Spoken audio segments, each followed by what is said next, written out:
No Niki, anna se raportti kisoista. Mitä on mennyt? Joo, ihan hyvin. Ihan hyvin.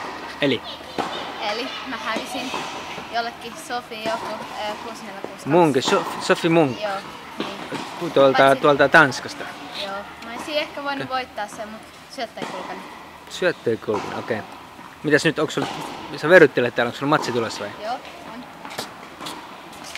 No, mitäs voltti?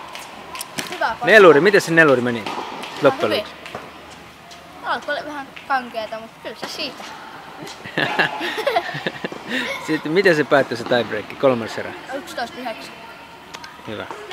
Onneksi olkoon. Kiitos, kiitos. Kuka tulee seuraavalla kierroksella vastaan? Johannes Seeman ja joku. Okei. Ai siis kaksinpelissä vai nelurissa? Teluris. Ai jaa. Sami ja Leo hävisi niille. Samuel Leo hävisi niillä. Hiljaa. Vai vetsi.